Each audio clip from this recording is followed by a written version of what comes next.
Can we have your attention, please? We're trying to keep on a schedule, and I guess the latecomers will work their way into the auditorium. His Excellency Antonio Gutteres, Secretary General of the United Nations, the 40 permanent representatives to the United Nations and members of the diplomatic corps, including Ambassador Danny Danon, the permanent representative of Israel to the United Nations, honored guests and friends, and most importantly, our family of Holocaust survivors. My name is George Klein, a Vice Chairman of the Museum of Jewish Heritage, a living memorial to the Holocaust. I was born in 1938 in Vienna, before Kristallnacht, and arrived in the United States with my immediate family during the same year. But tragically, I lost my grandparents and many relatives. Our museum, founded by Honorary Chairman Mayor Ed Koch, Governor Mario Cuomo, and Elie Wiesel, along with the founding co-chairs, the Honorable Robert M. Morgenthau, State Senator Manfred Orenstein, and myself, was created as a memorial to the 6 million victims of the Holocaust, as a beacon of remembrance for the survivors, and to fulfill the commandment to remember and to never forget. Our current exhibition, Auschwitz Not Long Ago, Not Far Away, which has had over 130,000 visitors since its opening in May, demonstrates so vividly where hate could lead. On behalf of our chairman, Bruce Ratner, our president, Jack Klieger, and my fellow trustees, we welcome you to the 81st commemoration of Kristallnacht, the night of broken glass, on the tragic evenings of November 9th and November 10th, 1938.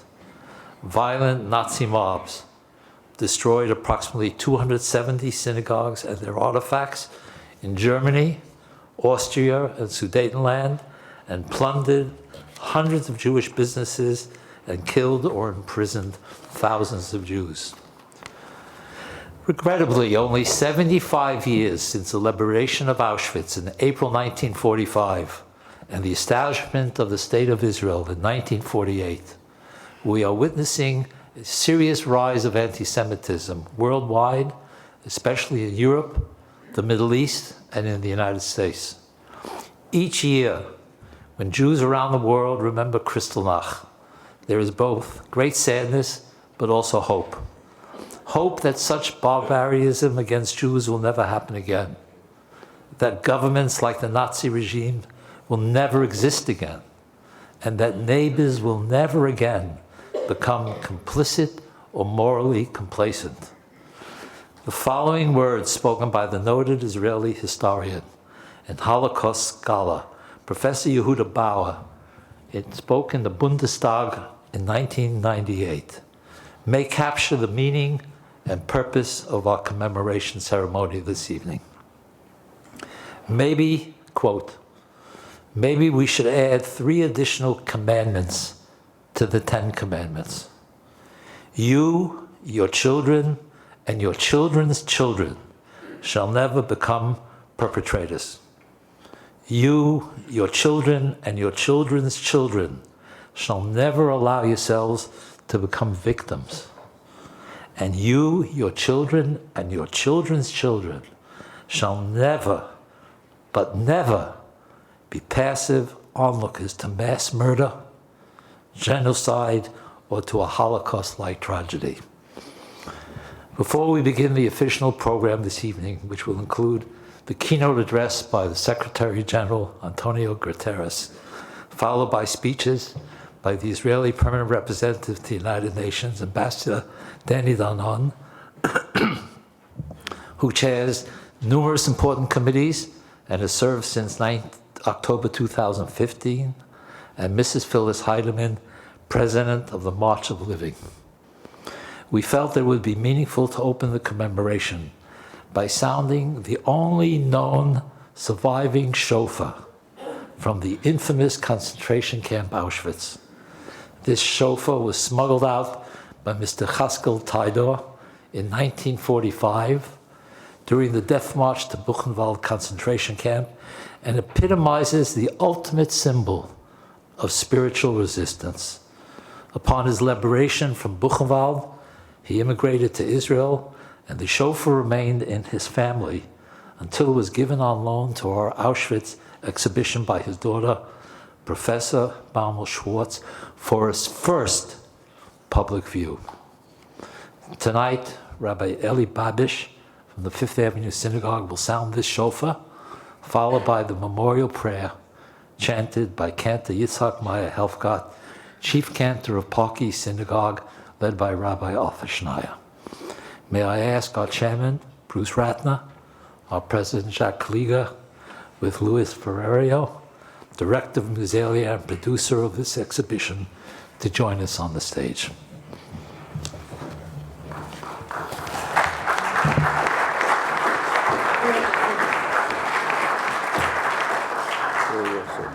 Very well said. Thank you.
Please stand up.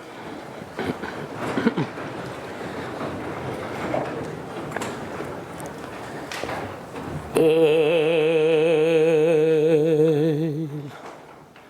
Molei Rachami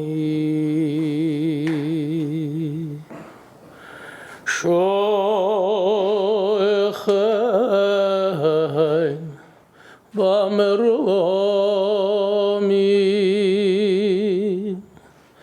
Dayan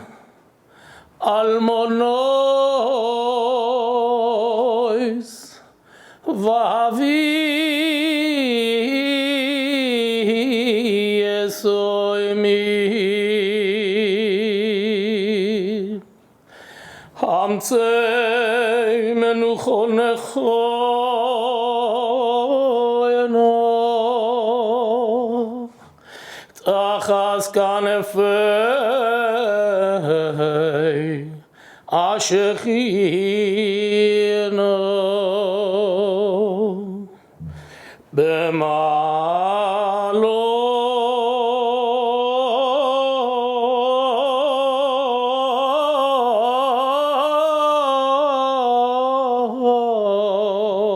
Bemalot Kedoshim Utehoerim Kezor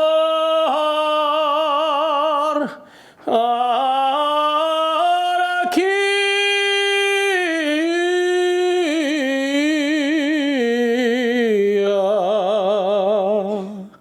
Meirim Umazirim Lenishemot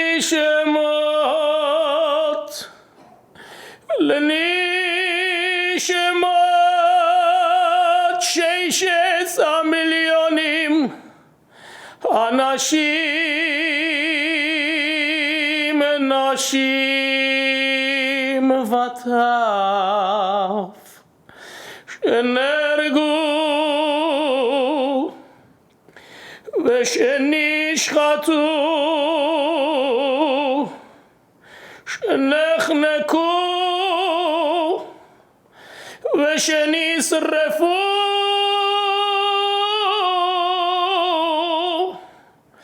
ושנקברו חיים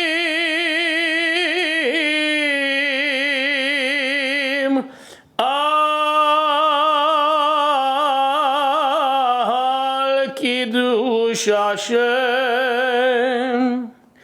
כולם קדושים וטהורים ארזי הלבנון ואדירי התורה בעבור שכל הנאספים כאן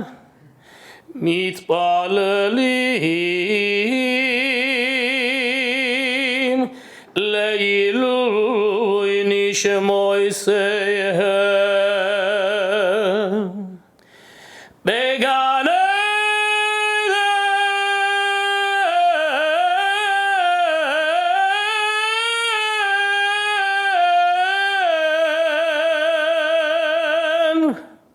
תהיה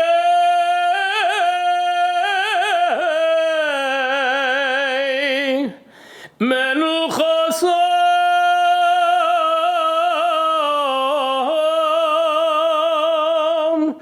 לא כן בעל רחמים יסתירם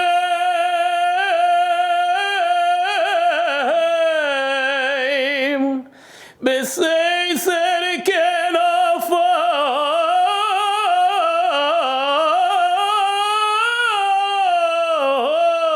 כנפיו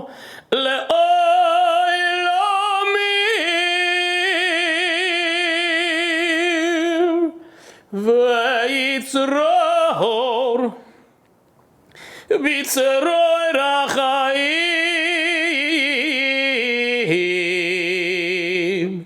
אצל נשמותיהם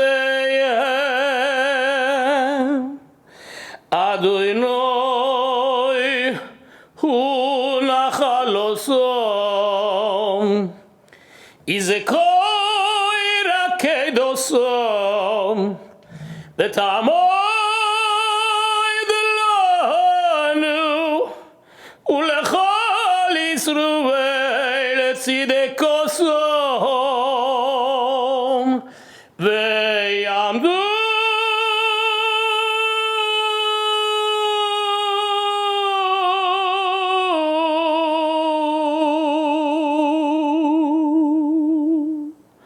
לגוי עולם לקץ היומין ונאמר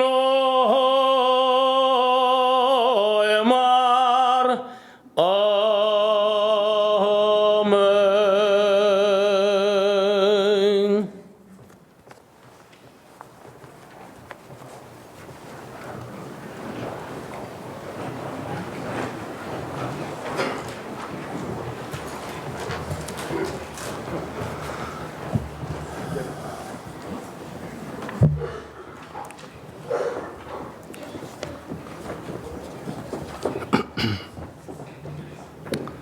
Ladies and gentlemen,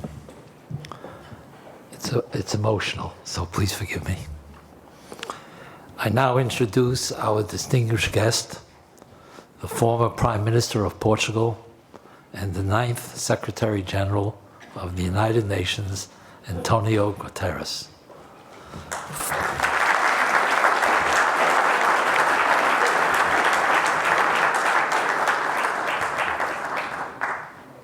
Before assuming the position as Secretary General in 2017, he served for many years as the UN High Commissioner for Refugees.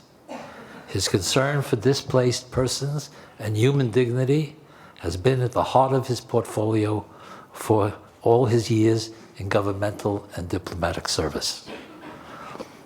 It almost must be said that the Secretary General Gutteres has been a reliable friend and an honest voice on behalf of World Jewry and Human Rights. Just last year, in marking Kristallnacht, days after the killing of 11 Jews at the Tree of Life Synagogue in Pittsburgh, the Secretary General said, "Anti-Semitism is back, and it needs to be fought as the crime it is. Governments must clearly denounce and make evident the real risk of anti-Semitism in our societies today." Such a statement of moral obligation in defending Jews has been all too rare. In his closing remarks during his speech at the United Nations Assembly on Anti-Semitism in June of this year, he stated, "I guarantee you that I will continue to call out anti-Semitism, racism, and all form of hatred, loudly and unapologetically." We thank him for his extraordinary leadership and his integrity. You honor us this evening by being here. Ladies and gentlemen, His Excellency Antonio Gutteres.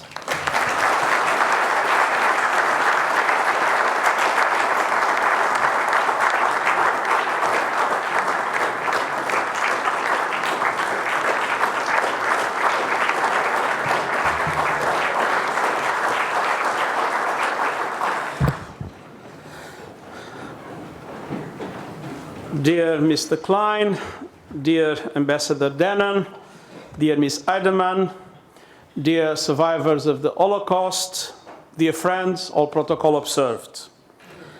It is such an honor to join all of you to mark the anniversary of the Kristallnacht program. Kristallnacht was not just the night of broken glass. It was the night of broken lives, broken families, broken societies, broken dreams. And as we know, that dreadful night of state-orchestrated terror was followed by days, months, and years of incalculable horror, so tragically and movingly displayed in this museum. An exhibition as powerful as the one we have seen about Auschwitz, as this truly stays with you, and it has indeed stayed very deeply with me since I first came here to experience it 6 months ago. It calls on us to witness and summons us to speak. After all, never again means telling the story again and again, especially in these times. As the title of the exhibit reminds us, hatred, anti-Semitism, and the Holocaust are not long ago, not far away. I feel this personally. Having grown up in Europe in the aftermath of the continent's descent into depravity, and knowing that centuries earlier, my own country had reached its own depths of discrimination by expelling the country's Jews in an act of utter cruelty. And by the way, it was not an act of utter cruelty that made so many people suffer terribly. It was a total stupidity. Portugal has paid an enormous price for it, with the lack of development. And a country like the Netherlands, for which many of the Jews from Portugal left after a long circuit, has enormously benefited from their contribution. And one of the most emotional moments of my life was my first visit to what we call the Portuguese Synagogue of Amsterdam. And for those that have not been there, I strongly recommend the visit. It's a wonderful building of the 17th century. And I had the chance there to go there as Prime Minister of Portugal to present the law we had just approved to revoke the edict of expulsion of the 16th century. But I was dramatically impressed by the fact the synagogue was empty. The same Jewish community that had been expelled by Portugal was completely eliminated by Nazism during the Second World War, which proves how anti-Semitism goes on and on and on and repeats itself in history in terrible and tragic ways. I also feel it keenly today as head of an organization dedicated to preventing genocide and other grave crimes, who sees and hears, as you do, chilling daily reminders of the persistence of anti-Semitism the resurgence of Nazi slogans and symbols, and the growing menace of white supremacy groups and other forms of intolerance. So it is right and necessary that we gather tonight to remember the Holocaust and the events that took place on November 9th and 10th in 1938. A member of my team that is here with us today recently told me that his father, at age 16, was trapped outside on that evening in Leipzig on his way home as violence began to swirl around him. He moved furtively from doorway to doorway as the mobs grew larger, and he went slowly from street to street as the flames shot higher, consuming Jewish shops, houses, and temples. He made it home safely, but shaken. His family had been in Germany for many years, prosperous and assimilated. Hitler had seemed to them an aberration, and even a buffoon, at least when heard on the radio. 5 months later, this young man and his immediate family escaped Germany altogether, ending up in the United States. And I am very happy I can work with his son. But his wider circle of relatives was not so fortunate. Dozens perished in the death camps. So the exhibition we have seen today truly is not just an exercise in looking back. It helps us to assess our present and to recognize the need for continued vigilance. In recent months alone, across the world, we have seen the vandalization of Jewish graves, the defacement of a Holocaust memorial, the burning of a yeshiva, and the spread of vile propaganda about Jews. And of course, it is just over a year since the worst anti-Semitic attack in the history of the United States at the Tree of Life Synagogue in Pittsburgh. I was proud to take part in an interfaith show of solidarity at a temple here in New York in the days immediately afterwards. Decades after the Holocaust, the world's oldest hatred is still with us. Other forms of intolerance are also taking a deadly toll, from bombings at churches to massacres at mosques to assaults on migrants and refugees. Hatred kills. But hatred also works in insidious ways to undermine relations between people and the foundations of society. In their quest for power, some political leaders are cynically bringing the loathsome views of extremist groups into the mainstream. And we see these both in authoritarian regimes and the liberal democracies alike. The online world has proven to be a boon for bigotry and violent misogyny. Terrorists and neo-Nazis are ramping up recruitment and radicalization. They are as shrewd as any Madison Avenue marketeer. They are as technological savvy as any modern teenager. Indeed, so many cases, teenagers are their number one prey. These groups post videos on the latest platforms and apps, often specifically designed to lure in often unwitting young people. Their messages are filled with false promises of glory and real incitement targeting some of the society's most vulnerable people. Parents, teachers, political leaders, we must all act with urgency before underground hatred becomes an overt and alarming new normal. And the United Nations is fully engaged in this fight. In June, I launched a United Nations strategy and plan of action to confront and address hate speech, using our convening power, our human rights mechanisms, and our work for peaceful, inclusive, and prosperous societies. Education must be a key part of this preventive approach. And I'm announcing today that I intend to convene a conference on the role of education in addressing and building resilience against hate speech. We are also focusing on the protection of religious sites in the wake of deadly attacks on mosques in New Zealand, the Easter church bombings in Sri Lanka, and other assaults. Just last month in Germany, a gunman killed 2 people while trying to storm a synagogue on Yom Kippur, the holiest day of the Jewish calendar. 2 months ago, working with my High Representative for the Alliance of Civilizations, I launched a plan of action to support member states in ensuring that worshippers can observe their rituals in peace. Houses of worship around the world must be safe havens for reflection and peace, not sites of bloodshed and terror. And last month, the United Nations Special Rapporteur on Freedom of Religion or Belief presented his latest report underscoring that antisemitism is, and I quote, toxic to democracy and the mutual respect of citizens. End of quote. The United Nations and the Holocaust Outreach Program continues its work around the world with educational institutions, Yad Vashem, and indeed with this Museum of Jewish Heritage. And the imperative equality and human dignity will also underpin next year's observance of the 75th anniversary of the United Nations. Across this work, young people must be at the center. Tomorrow at United Nations headquarters, 100 high school students and their teachers will attend a workshop on the impact of the Holocaust on young people. I hope this exercise will inspire them to do even more, to challenge hatred, antisemitism, and to defend human rights. People are not born to hate. Intolerance is learned, and so it can be prevented and unlearned.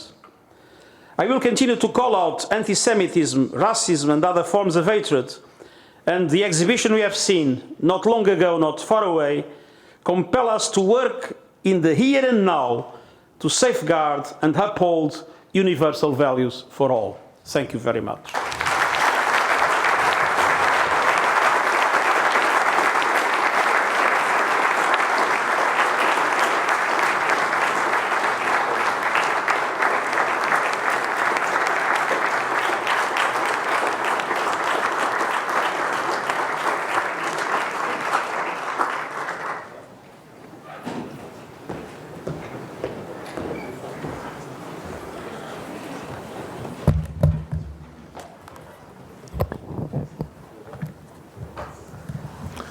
Shalom, good evening.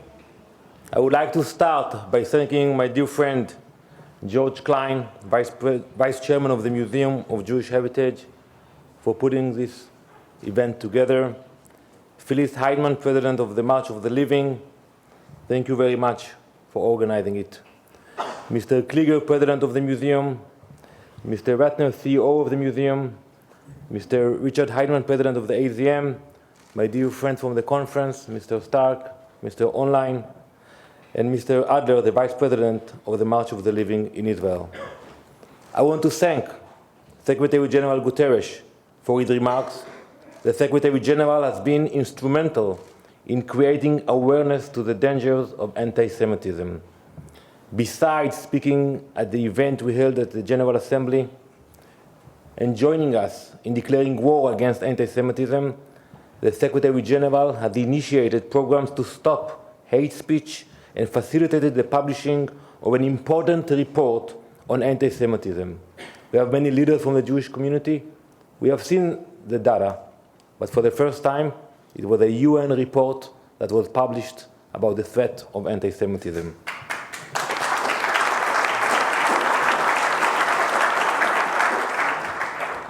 I would also like to thank all of the ambassadors in attendance. Many of you have joined us on one of the trips that we organized in collaboration with the March of the Living and the American Zionist Movement. We walked in Auschwitz, and I encourage each and every one of you to do that. It is not easy, but I see some of the ambassadors, Carmelo and others who join me. Elie Wiesel of blessed memory said that once you enter the gates of Auschwitz, when you walk out, you're a different man. And I'm sure that the trips to Poland and Israel change the way you think about anti-Semitism and the importance of a strong Jewish state. Anyone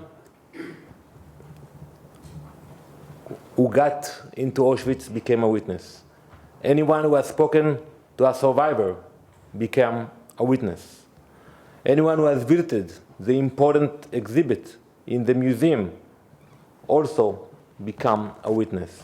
And as witnesses, we have a moral obligation to speak up because the past can repeat itself. Tonight, we are commemorating the 81st anniversary of Kristallnacht, remembering what happened. It is important not only because of the destruction that was caused that night, but because of what now, with the perspective of time, we know that might happen again. Kristallnacht was a turning point.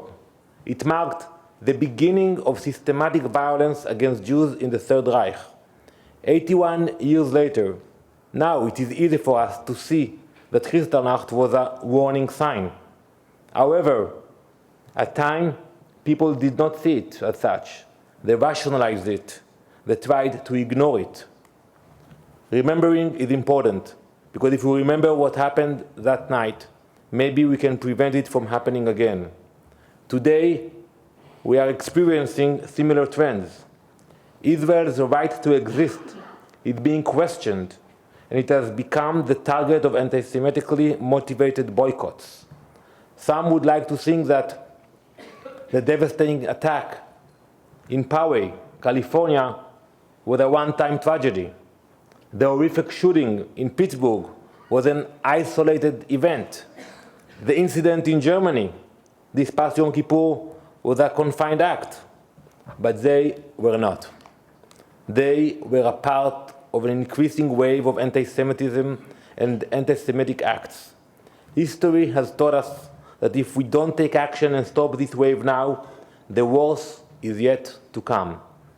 Anti-Semitism is a deadly disease that has taken the lives of millions and must be eradicated. Its symptoms are hate, ignorance, and intolerance. Like with any disease, the international community must work together to eradicate anti-Semitism. We must find a cure for those affected by it today, and we must vaccinate our population so that no one will have to suffer its fatal consequences in the future. In order to cure those affected today, each state must fight anti-Semitism in its society by punishing those who spread it. Zero-tolerance policies must be put in place. New laws against hate speech and incitement must be passed, and more importantly, enforced. But in order to rid the world from this disease, we must vaccinate children and adults alike. The only vaccine against anti-Semitism is education. Education to ideas such as compassion, understanding, and tolerance. Vaccination must be a multilateral effort. We must educate that other does not mean inferior. We must educate that generalization is dangerous. We must educate that disagreements are never an excuse for violence. And we must educate that a Jew, a person of color, a refugee, is still a person and should be treated as such. We must fight anti-Semitism because it endangers the life of Jews. We must fight anti-Semitism because it endangers the lives of so many others. The state of Israel is the target of many anti-Semitic acts, but a thriving, strong, proud, democratic Jewish state is also the best answer to anti-Semitism. Israel has learned the lessons of history and continues to serve as a safe home for all Jews and to fight anti-Semitism wherever it raises its ugly head. Allow me to end with a quote by Primo Levi. Above and beyond our personal experience, we have collectively witnessed a fundamental, unexpected event. Fundamental precisely because unexpected, not foreseen by anyone. It happened. Therefore, it can happen again. Thank you.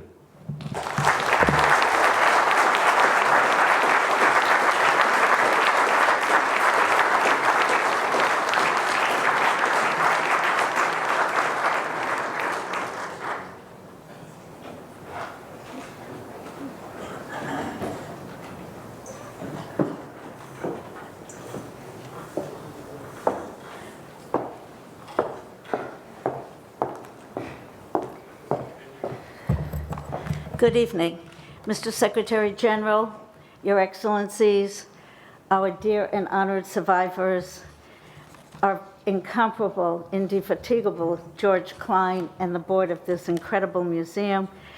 I bid you shalom. As I believe many of you in the audience know, the March of the Living is a 2-week educational journey encompassing 2 of the most important dates in the Jewish calendar: observance of Yom HaShoah, Holocaust Memorial Day in Auschwitz, and celebration of Yom HaAtzmaut, Israel's Independence Day, in our special Jerusalem. Since our inception in 1988, we have been committed to serve as active torchbearers of Holocaust memory and as an insurance policy designed and dedicated to pay tribute to those who perished, honor those who survived, and safeguard the future of Holocaust education, memory, and legacy. We embrace with fervor the importance of learning the lessons of the Holocaust and to stand strong against anti-Semitism, intolerance, and hatred in all their forms. I believe that as today we are all facing a frightening rise in worldwide assaults against the Jewish people, our mission of educating the next generation against the evils of intolerance and indifference remain as important as ever. We recognize, as you said, Danny, that in our hands we hold the most important tool of all, and that tool is education. For it is with education that we believe societies flourish and goodness prevails.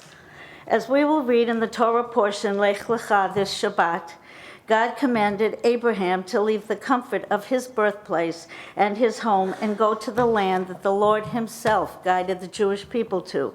That land is, of course, Israel.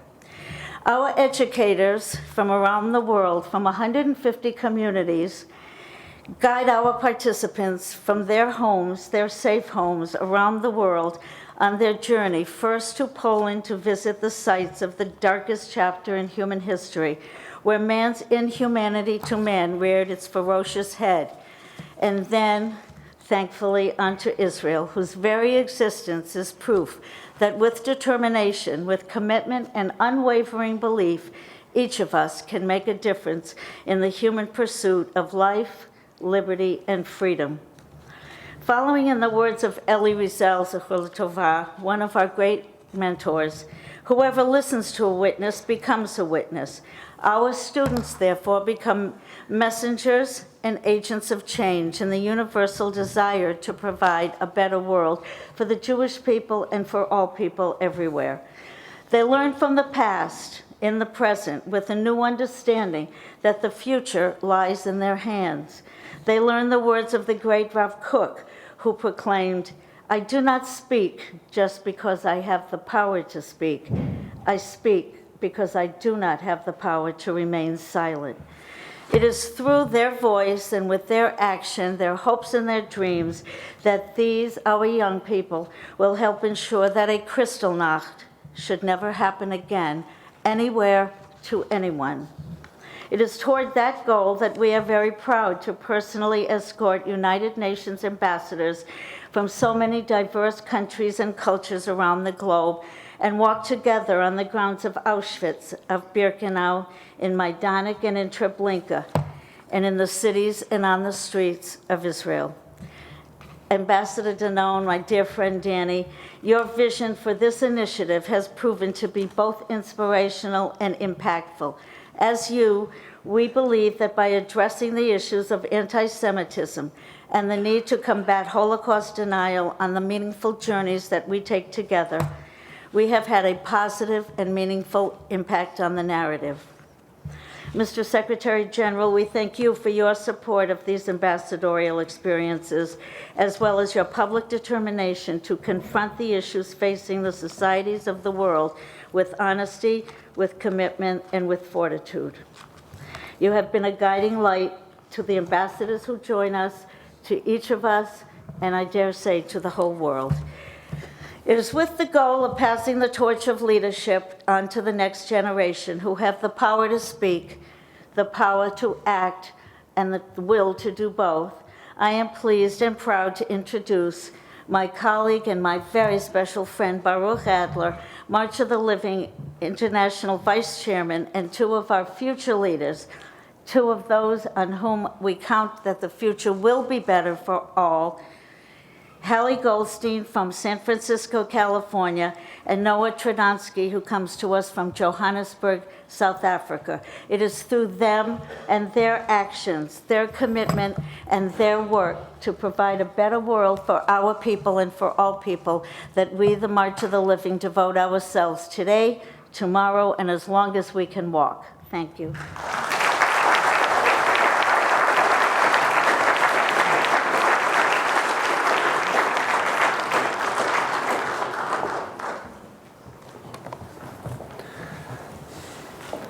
Thank you, Phyllis. Dear Secretary General of the United Nations, His Excellency Mr. Antonio Gutteres, dear ambassadors, dear survivors, dear honored guests. After the Shoah, many people proclaimed never again, but in recent years we have seen yet another radical upsurge in the rise of antisemitism and racism. Once again, in too many parts of the world, Jews are afraid to walk around the local streets wearing kippot, and synagogues and other Jewish organizations are adding extra security to their institutions.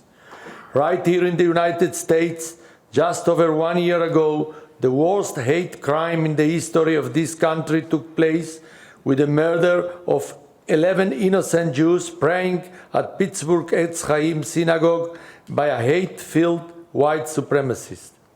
Since 1988, the March of the Living has brought close to 300,000 people, students and survivors, Jews and non-Jews, political and religious leaders, to Auschwitz-Birkenau on Holocaust Remembrance Day, where they marched side by side in memory of all victims of Nazi genocide and against prejudice, intolerance and hate. The vast majority of these participants are young people, sincere, dedicated and idealistic. And we at the March of the Living realize that it is only through these young people that we can hope to change the world.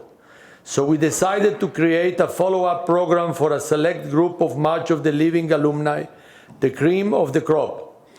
It was important to us that these young people be as diverse as possible, female and male, religious and secular, coming from all the continents around the world.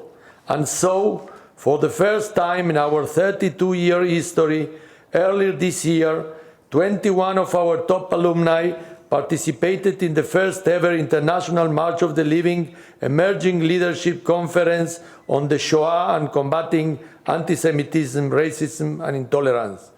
One of the most moving moments of the 2019 March of the Living was when all of these 21 leaders stood on stage at the end of the Yom HaShoah ceremony after the Holocaust survivors had just recited the Kaddish, and 3 of the representatives read the young leaders' proclamation, following which the Hatikvah was sung with the young leaders still on the stage.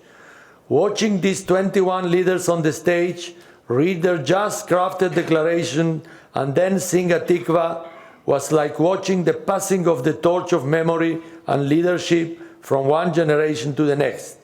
I will now like to invite 2 of these wonderful young leaders, Heli Goldstein of the United States and Noah Tradonsky from South Africa, to share with us the eloquent declaration against antisemitism and racism that the young people wrote and shared with us at the 2019 March of the Living in Auschwitz-Birkenau.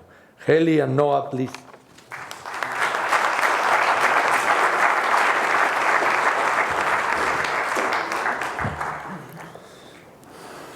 We are the Jewish people. We have always been a small nation with a resonating voice.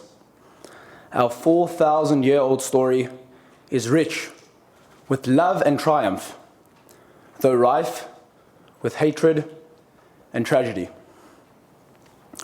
In places near and far, there and here, we have known antisemitism.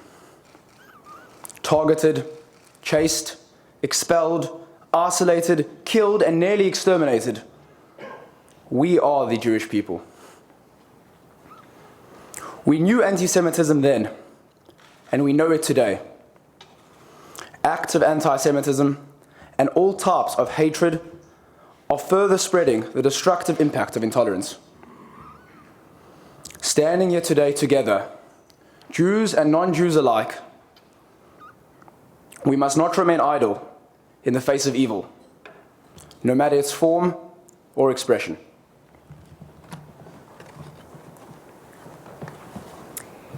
It has been said, the path to Auschwitz was built by hatred, but paved by indifference. We have the ethical obligation, not only as Jews, but as human beings to transform the world we see into a place where we want to be. Reaching that goal requires us to understand that simply refraining from evil will not allow our vision to reach fruition. For it is in the active pursuit of goodness and the relentless search for kindness that humanity may fulfill its potential. With this declaration, we vow to be builders of the future, not victims of the past. And here today, we pledge to stand tall in the face of bigotry, raise our voice against antisemitism, speak out against racism, and commit to loving all our neighbors as ourselves. We are the Jewish people.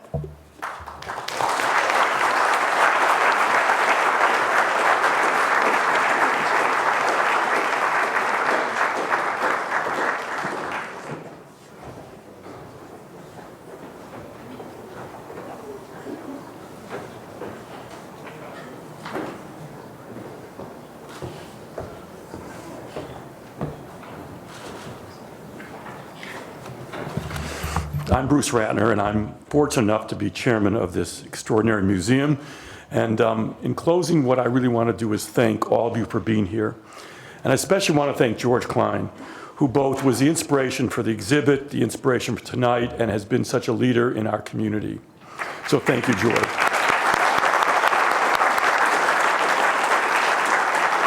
But it is to you, Secretary General, that the real thanks go to. Because to come to this museum tonight is more important than you can know.